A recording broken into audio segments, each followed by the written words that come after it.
طہارت میں اصل پانی ہے. طہارت میں اصل پاکی صفائی میں اصل چیز کیا ہے؟ پانی. قاعدہ ہے الاصل فی التطہیر کہ پاک کرنا کسی چیز کو صاف کرنے میں اصل کیا ہے؟ الاصل، اصل کیا ہے؟ پانی. یعنی پانی سے نجاستیں دور ہوتی ہیں. پانی اصل ہے. جب تک پانی کو پانی کہا جاتا ہے. جب پانی میں کچھ ایسی چیز مل جائے جس سے پانی نے اس کو چائے نام یا جوس یا کوئی اور نام شربت کا نام دے دیا, تب وہ پانی نہیں رہا, تو پھر اس سے نجاست دور نہیں ہوگی, گندگی. تو الاصل فی التطہیر الماء, پاکی صفائی میں اصل چیز کیا ہے؟ پانی. دلیل قرآن کی آیت, اللہ تعالیٰ نے فرمایا وَأَنزَلْنَا مِنَ السَّمَاءِ مَاءً, ہم نے آسمان سے پانی کو اتارا ہے. دوسری آیت میں لِيُطَهِّرَكُمْ بِهِ, تاکہ اللہ تعالیٰ تمہیں اس سے پاک کرے. دوسری آیت وہ ہے وَيُنَزِّلُ عَلَيْكُم مِّنَ السَّمَاءِ مَاءً لِيُطَهِّرَكُمْ بِهِ, اللہ آسمان سے پانی کو اتارتا ہے تاکہ اس سے تم کو پاک کرے. پانی کو اتارتا ہے آسمان سے. پانی کہاں سے اترتا ہے؟ آسمان سے. کیسے اترتا ہے؟ صرف سائنس پڑھیں گے تو کیا ہوگا معلوم؟ سنیے, صرف سائنس پڑھیں گے, صرف ورڈ بیسک میں, اس کا مطلب سائنس پڑھ سکتے ہیں. صرف سائنس پڑھیں گے تو ہم بولیں گے پانی دنیا سے, زمین پر جو بخارات نکلتے ہیں زمین سے, پتہ نہیں بخارات کو انگریزی میں کیا بولتے ہیں, چار بولیں گے نہیں سمجھ میں آئے گا. کیو آپریشن, کیو آپریشن, اچھا میں دو الگ الگ ورڈ سے سمجھا. کیو آپریشن کتے, ایواپریشن, چلیے آیت تو نہیں ہے, چلے گا, آیت غلط پڑھیں گے تو گناہ ہوگا نا. ایواپریشن, اوپر جا کر جمع ہو جاتی ہے. اردو سیکھ لیجیے نا, مسئلہ ختم ہے. بخارات جب جمع ہوتے ہیں, کتنا چلے گا رہے بخارات, تو وہ کلاؤڈز میں, بادلوں میں جمع ہوتے ہیں, پھر وہ چیز اوپر سے نیچے بادلوں سے گرتی ہے. اس کو بولتے ہیں رین واٹر, پانی. یہ وہ لکھے وہ لوگ. کون لکھے؟ جو لا الہ الا اللہ محمد رسول اللہ نہیں پڑھتے, آمنت باللہ نہیں ہے. قرآن سے یہ بات ثابت ہے کہ بارش اللہ برساتا ہے. کیسے؟ مختصر 1 منٹ میں. ہواؤں کو چلنے کا حکم ہوتا ہے اللہ کی طرف سے, اللہ کے حکم اور آرڈر سے ہوائیں چلتی ہیں. ہوائیں بادلوں کو جمع کرتی ہیں, پھر ان بادلوں کے بیچ میں سے اللہ تعالی بارش برساتا ہے. تو بارش کون دیتا ہے, کون برساتا ہے؟ اللہ. پورے 1 گھنٹے کا لیکچر میں سمجھاتی یا سمجھاتا ہے سائنس میں, لیکن ایک مرتبہ اس کے منہ سے اسٹوڈنٹس کو اللہ سنائی نہیں دیتا ہے, کیونکہ he یا she not believe in Allah. How can the students hear with him یا her the word of Allah, the name of Allah سبحانہ و تعالیٰ؟ یہ ہے پرابلمس کی جڑ. بہرحال اللہ رحم فرمائے. ایسے تو بارش کون برساتا ہے؟ اللہ. تو اللہ نے فرمایا وَيُنَزِّلُ عَلَيْكُم مِّنَ السَّمَاءِ مَاءً لِيُطَهِّرَكُم بِهِ. تو صرف سائنس نہ پڑھیں, ہم قرآن پڑھیں تو معلوم ہوگا. چلیے, تو پانی اصل ہے کس میں؟ کس میں؟ طہارت میں. ٹھیک ہے, چلیے. اب چونکہ نجاستیں مختلف قسم کی ہوتی ہیں تو ان کو پاک اور دور کرنے کی بھی مختلف طریقے ہوتے ہیں. اصل تو پانی ہے, نو ڈاؤٹ. اب ایک بات, پانی کے علاوہ ہم نے مذکرے میں ہائی لائٹ بھی کر دیا ہے اس کو, بس انڈر لائن نہیں کر سکے, لیکن ہائی لائٹ ہے, مطلب ذرا ہائی لائٹ کر دیا, اس کو کالا کر دیا زیادہ تاکہ واضح رہے چیز. پانی کے علاوہ کسی اور چیز سے پاکی حاصل کرنا یا طہارت حاصل کرنے کے لیے کسی شرعی دلیل کا ہونا ضروری ہے۔ کیا مطلب اس سینٹنس کا؟ مطلب قرآن اور حدیث سے یہ بات معلوم ہو گئی یا ہوتی ہے کہ پانی سے پاکی ہوتی ہے۔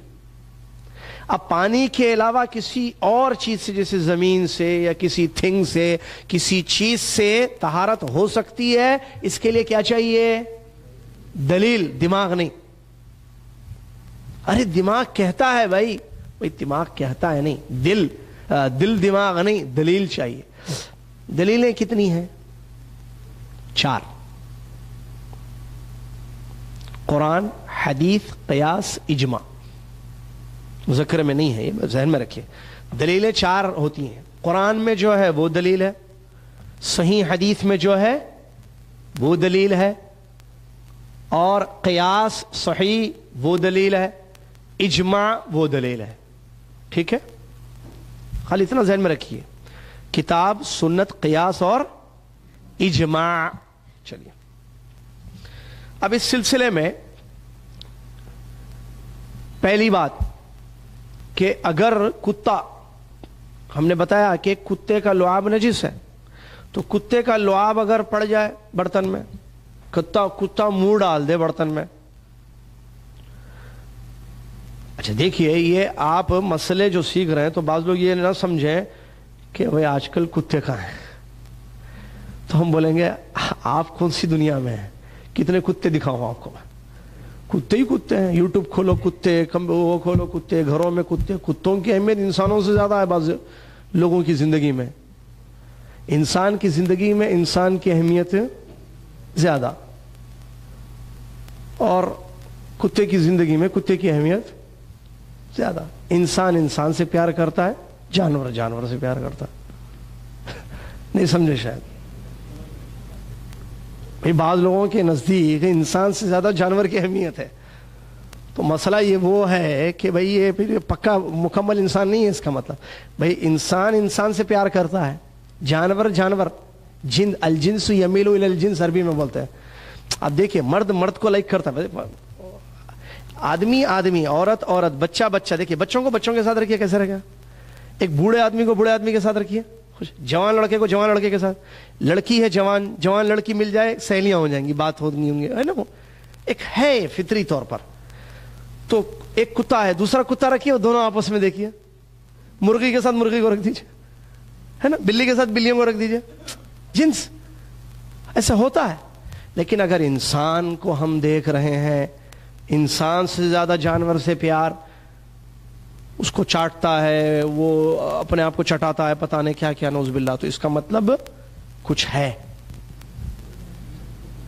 دیر از سم تھنگ بولتے ہیں اس کو۔ تو کتے کا لعاب ناپاک نہیں، کتا پالنا وغیرہ یہ مسئلے۔ بہرحال ایک بات یاد رکھیے، عزت اسلام پر عمل کرنے سے۔ عمر ابن خطاب رضی اللہ تعالیٰ عنہ نے فرمایا، عزنا اللہ بالاسلام، اللہ نے اسلام سے عزت دی ہے۔ وَإِنِ ابْتَغَيْنَ مِنْ غَيْرِهِ یا بغیر أَذَلَّنَا اللہ، اس اسلام کی عزت کے راستے کو چھوڑ کر، اسلام کو چھوڑ کر کوئی اور راستے سے عزت حاصل کرنے کی کوشش کریں گے، اللہ ہمیں ذلیل کر دے گا۔ تو عزت کس میں ہے؟ اسلام میں ہے جی، 100% صحیح بات۔ وَتُعِزُّ مَن تَشَاءُ وَتُذِلُّ مَن تَشَاءُ وَلِلَّهِ الْعِزَّةُ وَلِرَسُولِهِ وَلِلْمُؤْمِنِينَ، آیت ہے، عزت اللہ کے لیے، رسول کے لیے، ایمان والوں کے لیے۔ دوسری آیت، پہلی آیت جو پڑھا، تو جس کو چاہے عزت دے، جس کو چاہے ذلیل کر دے۔ اللہ کس کو عزت دے گا؟ جو اللہ کے دین پر چلے گا۔ جو اللہ کے دین کا انکار کرے اس کو عزت دنیا اور آخرت میں نہیں مل سکتی ہے۔ چلیے، تو کتا اگر برتن میں منہ ڈال دے، کتا نجیس ہے، لعاب نجیس ہے اس کا، تو اب اس کی پاکی کیا ہوگی بھائی؟ صرف پانی سے دھو دے تو کافی ہے؟ نہیں، بلکہ حدیث میں جو بخاری اور ترمذی کی روایت آئی ہے، اس دو حدیث کی روشنی میں نبی علیہ الصلوۃ والسلام نے فرمایا کہ اگر کسی کے برتن میں کتا منہ ڈال دے تو اس کو 7 مرتبہ پانی سے اور ایک مرتبہ مٹی سے دھونا چاہیے. 7 مرتبہ پانی سے اور ایک مرتبہ مٹی سے. تو کیا ہوگا؟ گندگی اس کی صاف ہو جائے گی, نجاست ختم ہو جائے گی. اب وہ برتن پاک ہو گیا. کیوں ہے یہ؟ اللہ اعلم. بعد میں سائنس نے تحقیق کی. بعد میں ہے نا سائنس, پہلے کہاں تھی؟ پھر ان کے زمانے میں سائنس تھی نہیں تھی, تو بعد میں سائنس نے کیا. تو بہرحال سائنس کہے یا نہ کہے, اشہد ان لا الہ الا اللہ اشہد ان محمد رسول اللہ, جس کا مطلب یہ ہوتا ہے کہ ہم اللہ کی ہر بات پر یقین کریں گے. اللہ کسی اور کوئی سچا معبود نہیں ہے, محمد اللہ کے رسول ہے, جس کا تقاضا یہ ہے کہ رسول اللہ صلی اللہ علیہ وسلم جو بھی خبریں دیں گے وہ صحیح ہیں, ہم ایمان لائیں گے. رسول صلی اللہ علیہ وسلم نے یہ فرمایا کہ پاکی کب ہوگی؟ کتا اگر برتن میں منہ ڈال دے تو 7 مرتبہ پانی سے دھو لو اور ایک مرتبہ مٹی سے, تب پاکی ہوگی. بعد میں سائنس نے تحقیق کی تو پتہ چلا کہ کتے کے لعاب میں وہ جراثیم ہوتے ہیں جو صرف پانی سے ختم نہیں ہوتے جب تک کہ مٹی سے بھی اس کو صاف نہ کیا جائے. لو سنو, بعض لوگ سائنس سے زیادہ متاثر ہوتے, بولتے ارے سائنس سے ثابت ہے بھائی یہ. ارے سائنس سے ثابت ہو یا نہ ہو, قرآن و حدیث سے ثابت ہو, بات ختم میرے لیے, کیونکہ میں مسلمان ہوں, میں مومن ہوں. اشہد ان لا الہ الا اللہ واشہد ان محمد رسول اللہ میرا کلمہ ہے, میں پڑھتا ہوں, گواہی دیتا ہوں, بات ختم. سائنس کی تحقیق ہے, پہنچے نہ پہنچے وہاں تک. چلیے